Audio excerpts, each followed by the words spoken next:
Really happy to be here, have this opportunity. Y'all, you see that's my southern part. Y'all are doing great things here with the 2030 efforts in Cleveland. I'm very impressed with this. And what I was asked to start talking about was the ASHRAE Building Energy Quotient Program. So I'm going to talk about that, give you some updates on that. Really would like some feedback on that. They've, for whatever reason, elevated me to chair of that committee, and we're trying to really promote that and make some changes or improvements in that program going forward. So I'll talk a little bit about those, but exactly what it is. Because even in ASHRAE, because it's an ASHRAE product, generally I say, how many have heard, and so I'm going to do that now, how many have heard of ASHRAE Building Energy Quotient? Who's heard of that?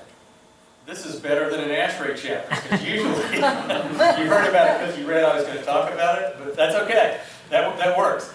Usually it's about 10%. And they say, well, we think we've heard about it, so getting the word out is the first thing you've got to do in marketing, right? Is people have to recognize who you are. So I understand there's a pretty broad group in the audience. How many of you are engineers? Okay. Oh, a good group of engineers. What about building operators, managers? Okay, excellent. Architects? Architects, anybody else? Contractors or, okay, contractors? Energy manager. Energy manager? Got an energy manager over here. All right, so that gives me a sense of the audience. Again, my background, I've managed buildings, operated buildings, designed equipment, done a lot of different things, but one of the things that drives me personally and in my business is that there's a lot of things that really don't work well in buildings, and you find out, the hard way things aren't working or not working so well. The first thing we've got to do then is figure out, especially for the energy side, what's going on with the building, with your energy. So this is a description of the Building Energy Quotient course. I've kind of adapted and changed it for this audience. So this is, again, a 1-hour presentation on building EQ. And this is a course description, which is necessary to get your AIA credits and the other credits that you need to have. So those should be good. Learning objectives, and I think that those may have been sent out, the learning objectives for this presentation. We want to understand how the rating applies to new project design. We want to understand how building EQ can differentiate high performance designs, something that's different about our scale than other scales and other rating systems. Describe the process, how we standardize modeling, and those of you who are in the industry or even in operating buildings, there is the issue that what the model says is never exactly quite what the building does. And there's a lot of reasons for that. But part of it is that the modeling process isn't standardized. So building EQ does that. The characteristics or actionable energy recommendations, that's another differentiator from building EQ from other rating programs. What type of facilities would benefit? We're on retro commissioning as a follow-up, so once you know where you are in the rating and you've got some ideas, what are the next steps? And so I'm going to talk somewhat about some of the next steps towards the end of the presentation, retro commissioning with some examples, and then going on to improving HVAC. The next speaker is going to talk about some specifics about how to do that. And then distinguish between the application and ASHRAE commissioning process and a walkthrough checklist. So, you have to know what you're buying, and I'm going to talk about that right now because I don't have a lot of slides in there, but you can say, oh, an energy audit. There's all kinds of checklists for energy audits. You can get a checklist that has 200 things and have somebody walk through and check off and say, oh, I see a light, too many lights are on and that sort of thing. My experience is that usually doesn't get you anything in terms of any savings. You get all this checklist of stuff, but it doesn't tell you what to do first. It doesn't tell you how to do it. It just says, here's all these things. So the checklist really doesn't get you very much in terms of getting things done, right? You got to, okay, I've got 200 things to do. Where do I start? The phone rings if you're the building manager, right? and you got a problem, a tenant complaint, those 200 list of 200 things gets stuck back on the credenza, and it never gets done. So the commissioning process is really different than just a checklist. And the process is really some in-depth looking at what you do. So about what's going on in the building and what the issues are and where the main things are that can really get you the most bang for the buck. Building EQ is a voluntary labeling program that draws on the successful features of other programs. It complements other green building and energy labeling programs. It provides a way to benchmark performance, and it does that in a little broader sense than some other programs do. And it includes an ASHRAE Level 1 energy audit and an IEQ, Indoor Environmental Quality Survey, as a part of the process. And then the one thing that also is unique with building EQ is it allows for comparison as designed, which is, we've got a structure here, it has certain components in the structure. What's its energy use potential, kind of the model, what can it do, versus how is it operating? It's two different things, right? What's the hardware, and then what's the operational methods? Really are two different things, so you can look at that. But if you're looking at, say, you're really interested in energy for a real estate purchase, you really need to know about the asset. You really don't need to know about what's going on in operation. You're going to look at that, right? But if the building's half full, or how do you account for that? How do you factor? So you're really interested in the asset part. So we've got an asset rating and an as operated rating. So the benefits, you can rate your building against your peers. If you have multiple buildings or facilities, you can rate the buildings against each other, and you know where you stand. Building EQ is a framework for realizing energy improvements in existing buildings. So how many of you are involved with existing buildings? Okay. And how many of you are involved with new buildings and new construction? Okay. Good group. And some of you are involved with both, right? So for existing buildings, what do you do? And again, that's part of what I said before. How do you figure out what to do first, and what are the things? Where do you start? So building EQ gives you a standard and consistent process. So if you have consultant engineer consultant A and engineer consultant B, give you the rating, you're going to get the same format, the same look. And maybe not exactly the same answers, but it's going to be pretty much understandable and comparable, rather than having two completely different forms, formats, and styles of presentation of the information. It's a platform for integrating and promoting ASHRAE standards. And ASHRAE, everybody's familiar with ASHRAE? Yes? So ASHRAE is very involved in standards. We write the standards. The first energy standard for buildings, 90.1, was written by ASHRAE as a response to the energy crisis way back in the 80s, right? This ventilation standard of ventilation, how the indoor air quality is in the buildings, that's all written by ASHRAE. All those standards go into codes. So ASHRAE writes code-intended standards. We incorporate all that information into our programs, including building EQ. So it's also a vehicle for delivering education and certification. So beyond benchmarking, not only do you get a number of where your building is on a scale that I'm going to explain as we get into the details, but it gives you actionable recommendations to improve performance. It also gives, and this is unique, recognition for high-performance buildings, and I'll talk about that when we get into the rating scale, about how if you've got a very high, something that's approaching net zero, which I saw one of the slides up when we were talking about net zero, which is a great ideal and can be done in certain facilities. If you've got enough area to capture the sun and get to net zero, you can do that. You can get recognized for that, and it's very clear that that building is better. And other systems don't really give that sort of recognition. It integrates as designed into operation. It applies to mixed-use buildings. So here's another difference. Or you can apply it to an entire campus. So there's a way to mathematically, engineers, we've got a lot of engineers in here, mathematically we can combine a lot of things as long as we've got a process and a defined procedure for doing it.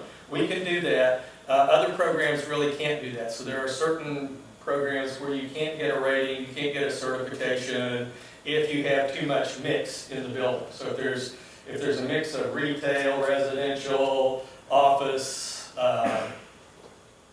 restaurant, food service, and that mix is not, if it's not primarily one or the other, you can't rate it in many systems. In building EQ, you can. We can come up with a number that fairly weights the contribution of all those different mixed-use tenants. And it's powered by ASHRAE. So ASHRAE provides the technical background, the expertise of ASHRAE, the expertise and contribution of ASHRAE's 55,000 worldwide members and growing contribute knowledge and engineering to the ASHRAE products. So refocus. So building EQ has been around for a while. These are some things we're doing just this year and within this year and going into next year. We're really focusing on building performance improvements. We're developing a web portal for online entry and automatic data exchange. So that should be out next year. So right now, I'm going to show you all these spreadsheets, but by next year you'll be able to put all of your information in online and see where you are and use this tool in building EQ. We're collaborating with EPA, with LEED E-Bomb. So we met with EPA, Energy Star, we work with them, LEED E-Bomb. We've got, again, for these buildings where you can't characterize it with anything else, LEED E-Bomb's adopting building EQ as a method for certifying your energy performance in existing building operations and maintenance. NYSERDA, which is New York, New Jersey, P4P. Somebody had a question that they sent in about residential and multifamily residential. New Jersey, P4P, which is pay for performance, uses building EQ as one of the methods of giving incentives for residential and multifamily residential. So building EQ can be used for that. And then global jurisdictions. There's other places in the world that are starting to use building EQ to look and rate systems. We're developing a university course for delivery through student branches and local chapters, so training is available on building EQ and how to do that. One of the exciting things about this university course is that the students are actually going to go into buildings and look and see how they really work, right? So the difference in what's in the textbook and the difference in what's on the ground is one of the things you have to learn as a student. When you get out, if you just got the books, you've got to learn, well, what's reality? You got the theory, and then you have the reality. So the course really is getting the students involved with the real world problems of what happens when you're running a building. We've got growing international interests and opportunities within utilities and efficiency program administrators, which goes beyond NYSERDA and New Jersey P4P. But we've got those programs are using building EQ as a rating tool right now. So labeling efforts. So building EQ really started as a labeling program with the idea that people would want to label their buildings. We've had limited success with that, but I think what we've come to recognize is the real value is giving you the information you need, especially as operators, or the information you need or the package you need as consulting engineers or service providers.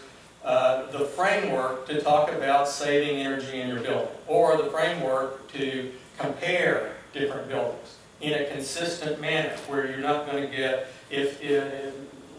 there really aren't any rules in exactly how you model a building. All right, there's the 90.1 Appendix G, but everybody can come up with different assumptions on operating hours and all kinds of, so you can come up with all kinds of different numbers. Well, this because we've nailed that down for modeling, we ought to get similar answers from different engineers.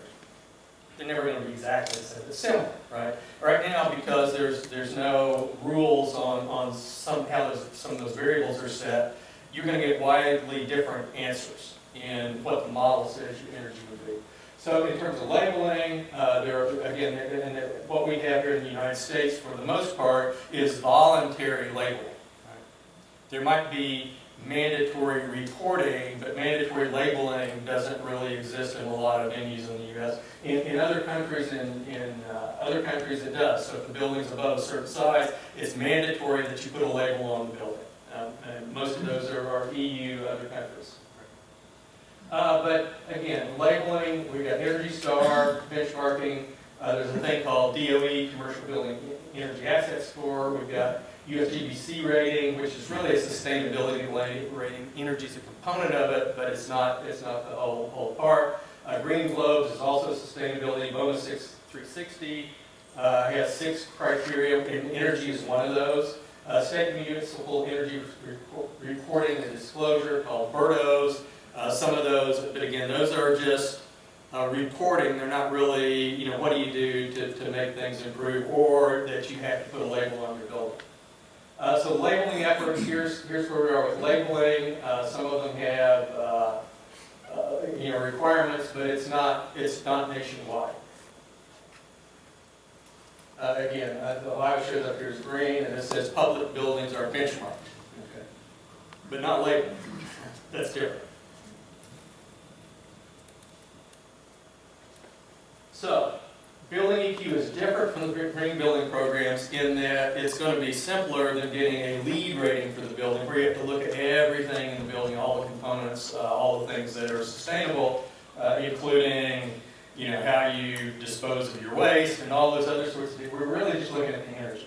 We want to understand the energy use, which is the first thing you got to understand the energy use before you can figure out how to improve it. Where is it going? You identify opportunities for improved performance in operation, and then it also allows for comparison between buildings with different operating variables, which is as designed. So if you have one building here and you've got a twin building there, they're never exactly twins. There aren't identical twins, but there are similar twins, right, in buildings. They never get built the same. Even if somebody took the same plans in construction, things happen, right? They're not going to be the same. But if you have two very similar buildings, one of them may have way different energy use than the other, but it might be, oh, well, this one's got, a floor that's a data center and a 24/7 call center, and this other building is just, people that are working 8 to 5, Monday through Friday. So, that's the difference. So you got the intensity, the hours, all those things can be, but the building with the higher energy use might be a better energy building. So that's how you would sort that out with your asset rating. It does give you a consistent energy rating method for existing building and new construction. So you ought to be able to compare those and see where you are. Right? Because we've got the same baseline, we've got the same scale. So it's not widely different kinds of scales and numbers.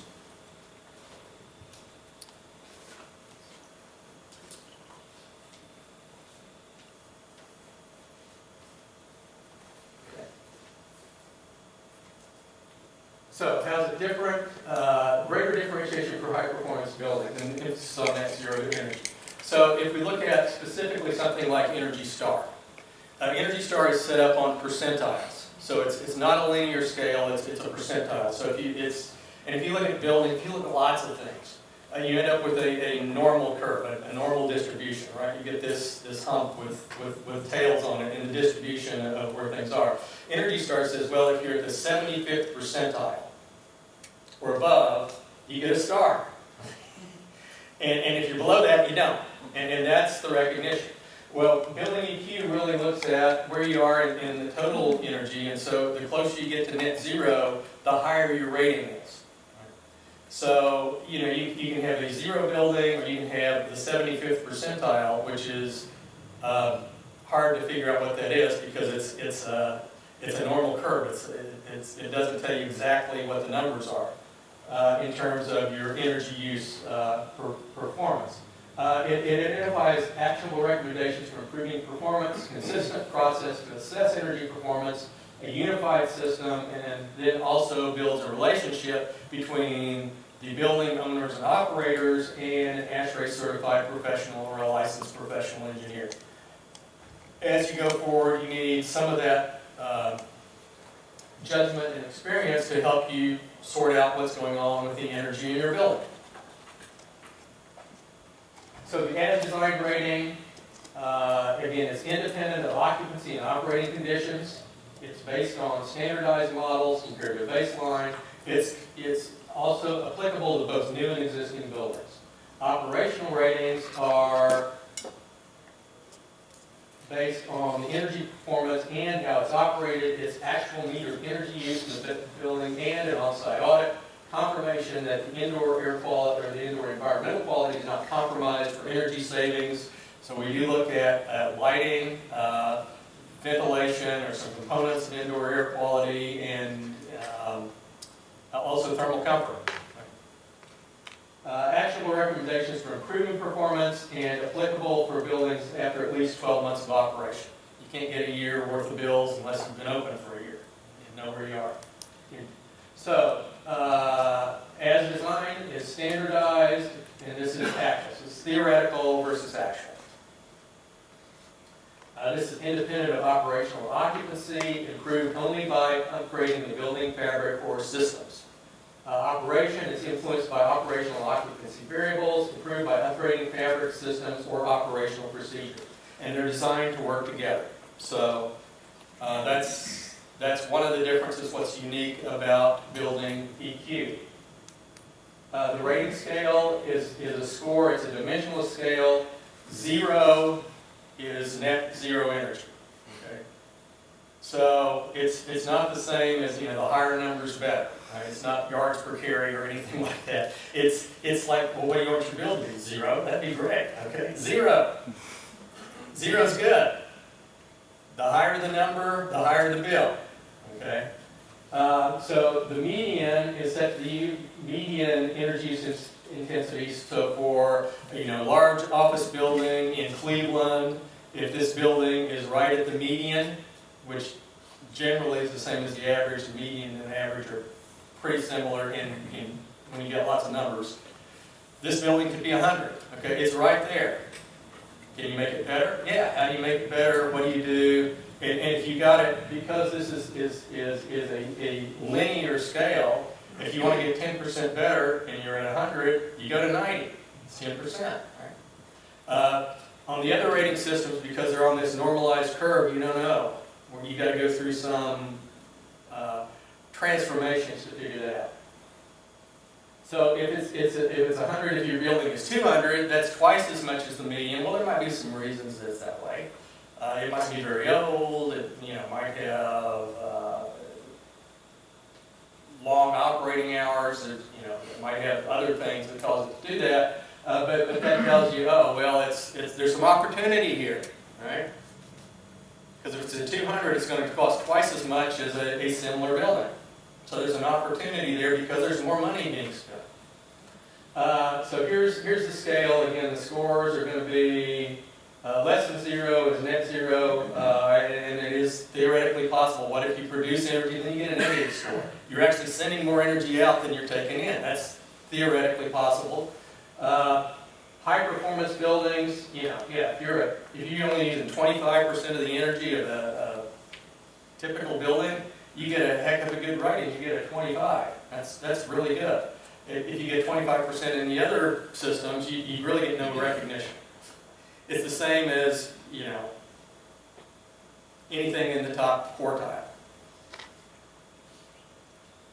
So how do you get to it as design rating? Again, you have a baseline energy use intensity, and this is in the U.S. we use kBTU, thousands of British thermal units per square foot, okay, per year. So you get as designed whatever your simulation for remodel is divided by the baseline that's weather adjusted to climate, times 100. So it puts you on this same 100 scale. So if you come back and say, okay, I've got a building that's 100, but I want it to be 10% better then go back and do some design and come up with 90, right? Or come up with 80. I only want to use half. Well, you probably have to do a lot to use only half. But that's a 50. You know what the number is. It's not complicated. It's a very straightforward linear scale. So it's similar to if you want to use half the fuel of your 20 mile per gallon car, you got to get 40, right? You got to go buy something different and different technology.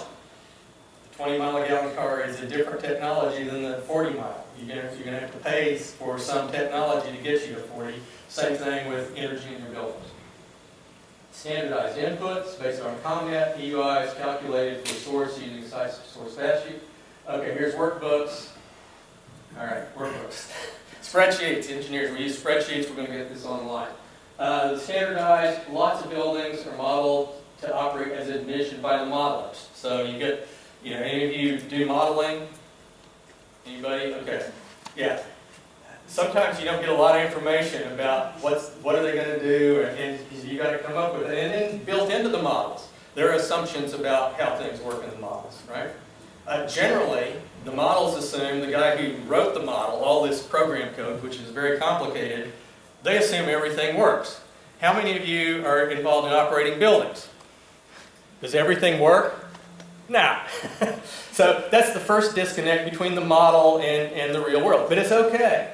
It's okay. We just need to know that's the way it works, right? So we shouldn't expect that the model is predictive of exactly what happens. What the use for models is really to compare a building that has these characteristics to a building that has those characteristics. Now that comparison is valid because that's what the model says. The model says, oh, well, I'm going to add energy wheels, and I'm going to add these things, and I'm going to get use 10% less energy because I've done these. Okay, that's a good number, and that's what models are for.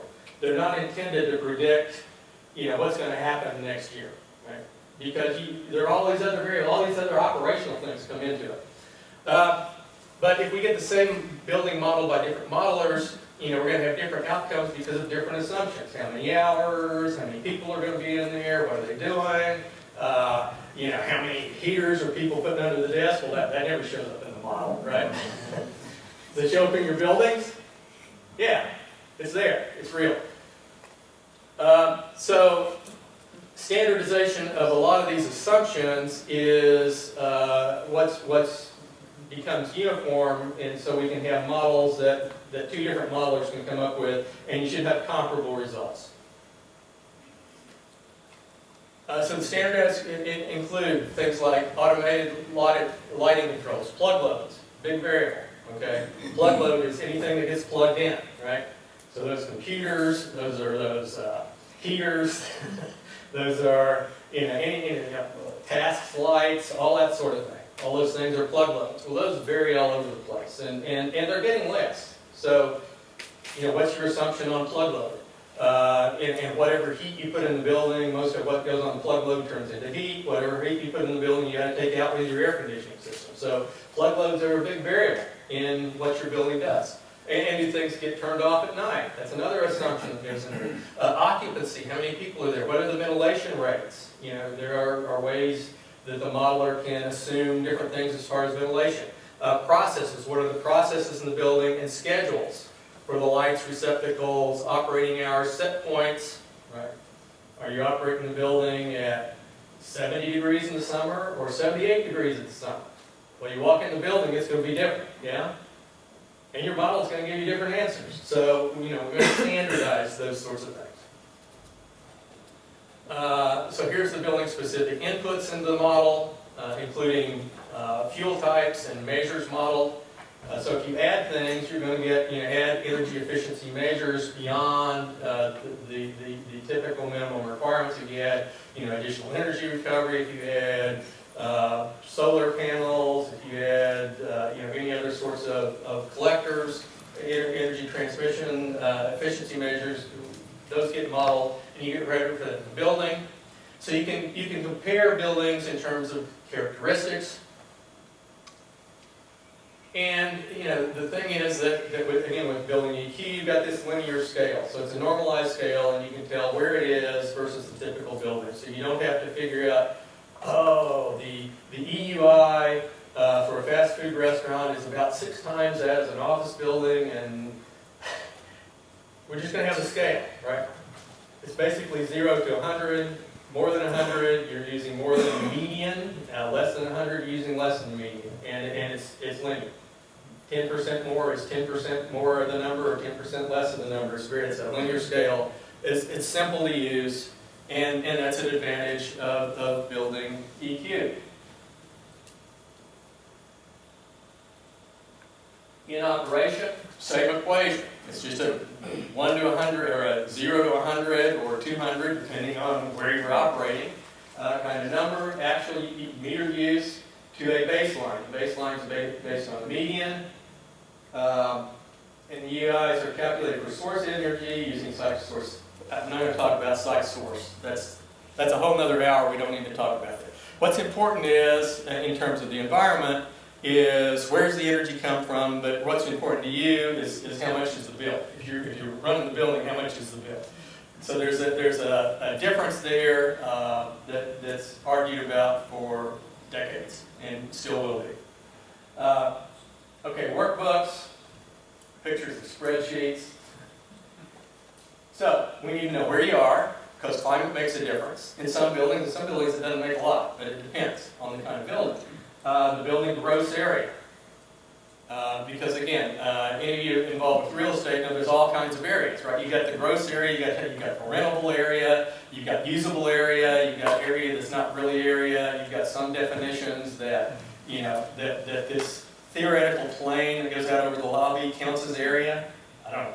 Some people do that, so areas get to be really, really funny things, but the gross area is pretty well defined. The building use type, multiple uses, office, restaurant, residential is apportioned by the percent of the area. Output gives you the baseline.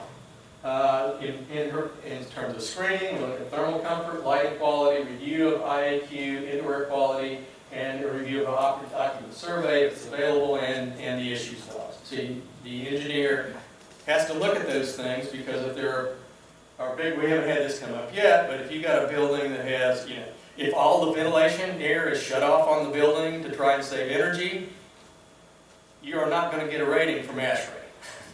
Just period. Not going to happen.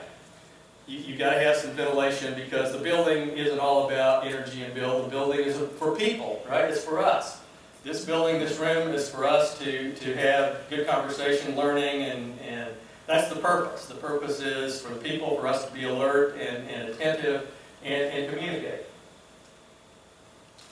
We put the meter data that gives the measured EUI, and then we look at energy savings that follows the ASHRAE energy audit process. We use standardized nomenclature from ASHRAE 100. So we've got lots of standards. So it's not like we had to recreate every detail in here. It refers back to ANSI consensus standards. ASHRAE produces almost all of ASHRAE standards are ANSI consensus standards. ANSI is the American National Standards Institute. That means that they've gone through a public review process. If you look on the ASHRAE website at any time, there's changes in standards out there. You, as part of the public, can review them. You can say, oh, I don't like this. ASHRAE should write this in the standard. It should be that. So it's all public. It's all open. It's gone through the process. It's vetted. And so we have consensus standards as the basis and the baseline. It's not something where we just get in a room and make it up. It's based on standards that are recognized and ANSI standards. So we get actionable recommendations, and they might look something like this. Building envelope commissioning, payback 1 to 4 years. So these are really kind of order of magnitude kind of things, because this is not a in detail kind of study. This is what you might get out of an audit. Replace light bulbs and can lights with LEDs. So if you've got, you know, incandescence to LED, that's a pretty big jump. That could be 80% reduction in the lighting issue, energy on that fixture. Change the controller from manual sensor to occupancy sensors. Upgrade exit lights to LEDs. That's kind of a no-brainer. You can get incentives from most utilities for that. I don't know about here in Cleveland, but lots of those things are available, so that's part of the report. And again, this is going to be standardized. You get standardized recommendations from the engineer that does the building EQ rating. These are our standardized recommendations. And there can be other ones outside of it, but there's some 150 or 200 standard recommendations that come out of standard 100s. That's the point of standardization. So now I'm going to talk about how you apply it. So you've got the rating, we've gone through the process, you get these recommendations like these, and then some more. Then what do? Well, you have to think through building systems. And building systems are integrated. One system affects the others. You need to also think about safety and reliability. So let's just take a lighting example. One lighting example of one system affecting the others has happened in the southern U.S., right? We come through and you've got this old building that was built in the 1960s, and you've got all these, lots and lots of fluorescent fixtures, with T12 bulbs, and you've got 100-foot candles on all the desks, well lit, right? He said, well, we can fix that. We can go to fixtures like this, right? Reduce all these fixtures, go to a TA that gives you good lighting distribution. We'll change them all out. So that happened in some buildings. You go through and you do these lighting changes. Well, in the south, in some of the buildings, you found that you change out all the lighting, and then the weather gets cold, and the building gets cold. And you go back and look at the building and you go, oh, that 4 watts per square foot of lighting power is what heated the building.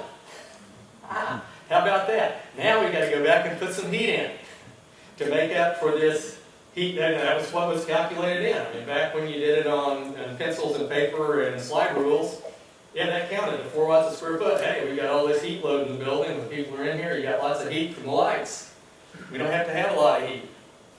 That probably didn't happen much in Cleveland because you have to have some heat in the winter, but in some southern areas. So you got one system affects the other. Same way with safety. You look at lighting and say, we're going to turn off all the lights. Well, you don't really want to turn off all the lights. You need to have at least a foot candle so if somebody's in the building when the lights are off, they can see to get out. So you can't turn off all the lights.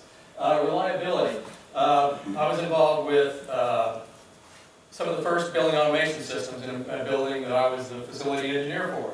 And one of the ideas of, when was this? Early 80s, was that you did this thing called duty cycling, right? That you'll turn things off because everything's oversized. So if you only run it 80% of the time, then it's fine. So you turn it off, you have 1 minute on, 4 minutes off, 4 minutes on, and 1 minute off, and duty cycle, turn this stuff on, off and on, all the time. Well, that basically wore the equipment out. It is a bad idea. It hurt reliability. So there are other ways to do that, right, to do those things. So you need to look at reliability. What are you doing in terms of energy savings? Can you preserve your reliability? So again, we've got these energy ratings. So what are the issues in commercial buildings? Well, this is a survey. 50% of the buildings had control problems. 40% had HVAC problems. 33% had sensors improperly operated. So just because there's a sensor doesn't mean it's telling you useful information. Sometimes, again, the experienced engineer can go and say, well, that one's clearly wrong. But if you don't have the experience, you may not know that. 15%. And in my experience, it's more than that. But I think I get called in buildings that have problems with construction. So, yeah, it's just there. It's on the drawing. But and there might even be the electrical stubbed out, for the fan. But if the fan's not there, it was never there. 25% had energy management systems, economizers, and variable speed drives not operating properly. Yeah, again, that's higher in my experience, but maybe it's because I don't have the total survey. So you've got all these issues with buildings. So what do? Well, the next step, when you've got some things you can do and some opportunities that have been identified by your building EQ process that gives you some outcomes, is you could go into commissioning. And there are a lot of different commissioning. ASHRAE standard. ASHRAE is a standard. It's a new standard, 202 for commissioning. And that standard should be used because it gives you a structure. It starts to say, here's what needs to be done in the commissioning process. So it's not everybody make up whatever it is they want to make up to tell you, I can do commissioning. One of the things I noticed in the last 5 years is a lot of equipment from manufacturers comes, and on the side of the crate, it says commissioning instructions. Well, it used to say startup instructions. But since everybody wants things commissioning, then anybody can commit. If they start it up, they commission it, right? That's not what commissioning means. So commissioning really is looking at the whole building system. The origin really has to do with the performance of buildings. I've got a story, but if we have time later, we'll talk about that story, where it came from. So here's ASHRAE standard 202, the commissioning process for buildings and systems. What's the payback? Well, the paybacks can be pretty good. This is really skewed because this is California data. California pays more for energy than anybody else in the U.S. California is like a whole different place. But, if the payback's 1 year in California and the rate's half here in Cleveland of what it is in San Francisco, it's 1 year, it's 2 years here. Okay, it's still worth looking at, right? Who's not interested in a 2-year payback? So here's the kinds of things that you can pay back is good. And here's the kind of high energy buildings. So high energy healthcare, high energy laboratories, right? High energy. Lower energy, lodging, office, but there's still pretty good payback in terms of what you can do when you commission and get the systems working in those facilities. There are also these non-energy benefits, and those are, in my view, are just as important. And those have to do with productivity, equipment life, indoor environmental quality. So you go in and see, I will tell you, I have seen ventilation dampers boarded up or taped up and trying to save energy, or, usually what happens is, well, it's too hot in here, right? It's 96 degrees outside in Cleveland, and it never gets 96 degrees, but it's too hot inside, right? Because it's not designed for 96 degrees.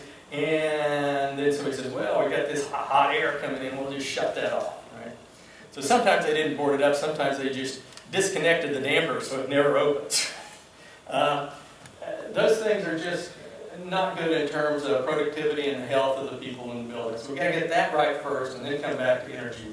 So again, my personal philosophy on that in commissioning and looking at buildings is let's get the building operating correctly, not have a cold office over here and a hot office over there and all. Once you get all that stuff sorted out, those usually are because something broke, something's wrong with controls. Once you get all that done, usually you end up with this benefit, windfall, of energy savings.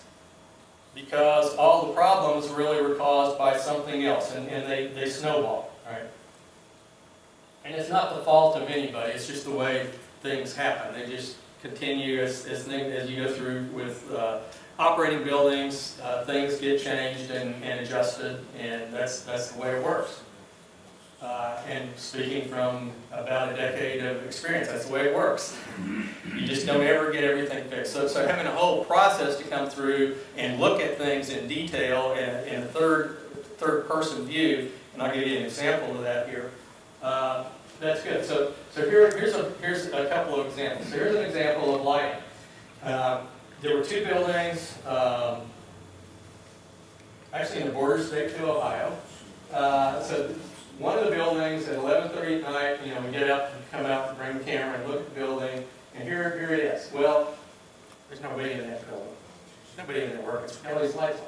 The other building, the lights were all off. One building had automatic lighting controls, and the other building had switches.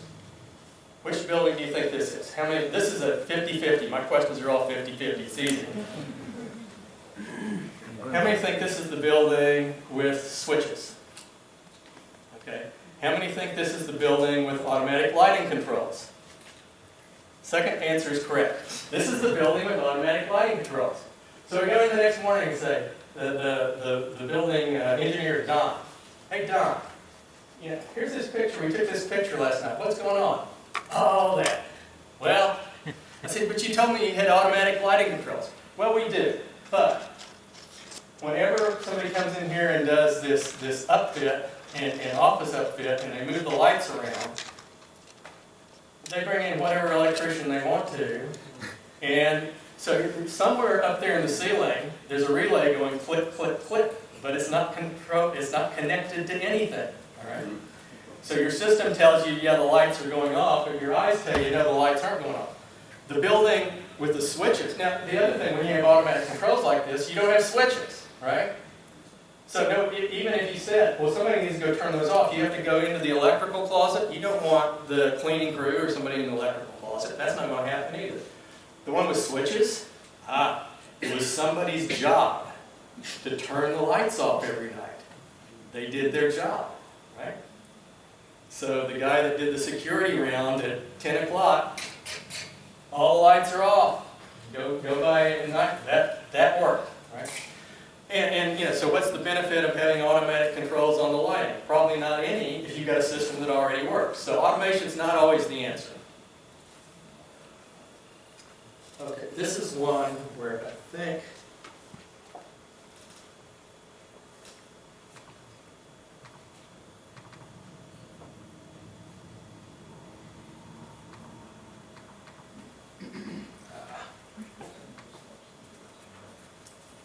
it's not going to play.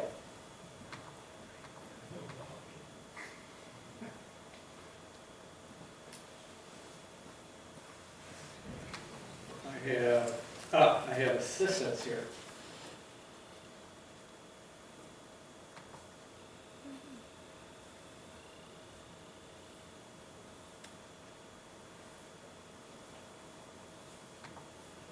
Oh, there it goes. Where's the volume? That was working. Yeah, this was all working before when we rehearsed it.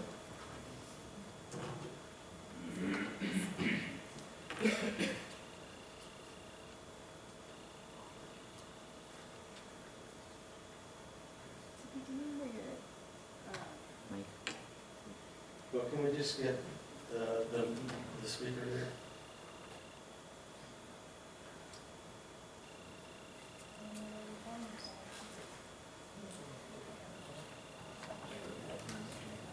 Oh, the line was turned off. Okay, let's play. Sorry. All right. The sound is what makes it so.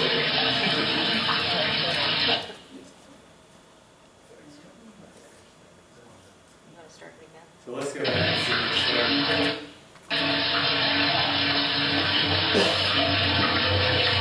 So this is a building where I was walking around in the building with a building manager.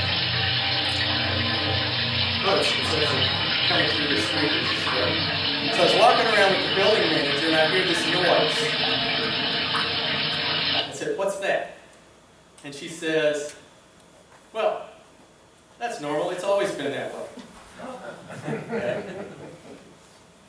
Well, what does it do? Where's that coming from? Well, it's here in this janitor closet. You know, so you got the key. Can we open it? Yeah. So we open it, and I hear and record what you just see.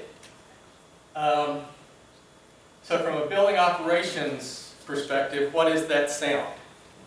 Money down the drain. That is money going down the drain. Exactly. That's what it is. It's money going down the drain. Okay, that's not exactly an energy thing, but that's money. Right? You're paying for this. Well, what is it? Well, I'm not really sure, but it works. We've had maintenance look at it, and they tell us it works. Okay. So, okay, it's working. It's working. Whatever it is, it's working. Okay, can we go find the maintenance guy that knows what this is? Why is this doing this? Whatever this is. Yeah, we'll go find him. So they said, well, there's an air conditioner above this special computer room. And it's using once through water. So anytime you're using air conditioning, you're trying to move heat, right? So you got to make this room cool. You have to take the heat and put it someplace else. So you can put the heat into your domestic water and run it down the drain. That works physically. It's a bad idea. It's a bad concept, and it's basically illegal a lot of places to do that now, with a few exceptions. Okay, can we go look at? Well, no, it's a secured computer. You can't look at that. Well, you gotta get permission. Well, let's get permission. Okay. So this is where I came up with, and for you guys that think this is all easy, it's never easy and it's never straightforward. It took 3 days, right? So you had to find somebody to give you permission, then you had to have somebody that had a key to the room, and then you had to get in the room, right? 3 days. 3 days to go through that process just to get in there and figure out what it is. What's some air conditioning? So you go in the room, and there's all these server racks, and there's this large guy sitting in a chair, right? And it's about 67 degrees, and it's cold, right? Oh, I like it that way. It works. Okay. So the building manager thought it worked. The maintenance guy thought it worked because it's producing cold air. The guy in the room thought it worked because he's nice and cold. And his equipment's all cold. It's a computer, and computers have to be cold. They really don't, but there's a perception that they do. Everything works. Well, obviously, So the first thing is you got to figure out what are they telling you when they're telling you it works, right? So they're telling you from their perspective, from the building manager, oh, I didn't get calls about it's hot in here, so it works, right? The maintenance guy says, oh, that air conditioner's working, it's really cold in here, and the big guy sitting in the chair says, I love it, it's cold. Well, there were 3 systems in that room, right? There was a split system that had a condenser someplace off by a return, and then there was the building system that operated all day long. All 3 of them were working, and I said, okay, well, where's the thermostat? We don't know. Well, there's got to be a thermostat. No, there's no. We don't know about any thermostat. We've never seen a thermostat. So going around the room, one of my guys looks, and there's file cabinets on this wall. So we start to move some file cabinets out. Look back there. Oh, there's something back there. Let's move this file cabinet out.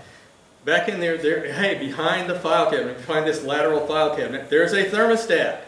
You pull off the cover of the thermostat. In there are 2 AA batteries and a little sticker that says November 2004.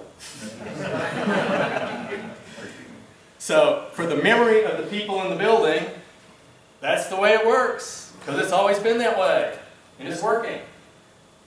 2 AA batteries, put 2 batteries in there. That stopped working, the room didn't get cold, because there's 2 other air conditioners working also, right? So the guy didn't get hot, the equipment didn't get hot. For 2 AA batteries, we save more than $4,000 a year off the water bill. Okay. But that's a matter of going around, looking around, and taking the time. So it takes time to get into the details in these kinds of big buildings. Another building, real quickly, boilers. Boiler pump runs all the time. Why did the boiler pump run all the time from September to May?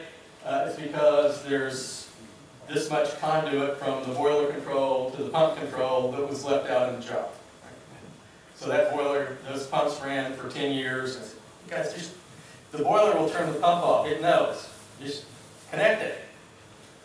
Fans. That's a longer story, so I'm not going to get into that. This is another one where the building automation system said, oh, the fans are off, or these fans off at night. So, and they're hard to get to. The other rule is, if it's hard to get to, nobody's ever going to look at it, right? So if the VAV box is above this wall and you've got to get on a ladder and scaffold and then crawl across on your, on your belly to go change the filter or do something with it, it's not going to happen. So accessibility is important. These fans are hard to get to. You have to come climb down the ladder from one room to the other, get out there in the fan. So my colleague Doug was up there. I got on the phone with Doug. Hey Doug, okay, we turned it off. The fan off. No, all running. Fan on. Yep, still on. Fan off. Yep, all running. Okay. Somewhere in the control panel, there was a control for the fan, but these fans were hardwired right into the electrical panel. So the only way to turn them off was turn them off with the panel. So the controls told you you're off every night, but they never turned off. So those had been running for about 12 years. Constantly. And caused other problems in the building. Because one thing affects the other. When you make your building suck, that's not good. Bad things happen. Cooling tower. The guy said, oh, the cooling tower runs. I'll come down by here on the weekend when it's hot, and that cooling tower fan will be running wide open, but the system's not on. I don't get it. Well, I don't either. Let's figure it out. So the sensor that controlled the fan on the cooling tower was right out here in this pipe. So when it gets 90 degrees outside, the water in this pipe gets 90 degrees. It's, the water's too hot, and it turns on, because there was no interlock between the system and the fan. The cooling tower fan was spun up there, so that needed to be relocated inside and interlocked so the fan doesn't come on if the pumps aren't on in the cooling tower. Interlock's missing. Some of those simple kinds of things. So, the system, it had a building automation system, but there were some missing components there that didn't tie things together. Another building, real quick, pumps. So these pumps are running. It's 125 horsepower, runs all the time. Why is it? Well, if we turn the pump off, the security office gets hot. But it's not even on there. It's got its own water source heat pump over there. What's going on with that?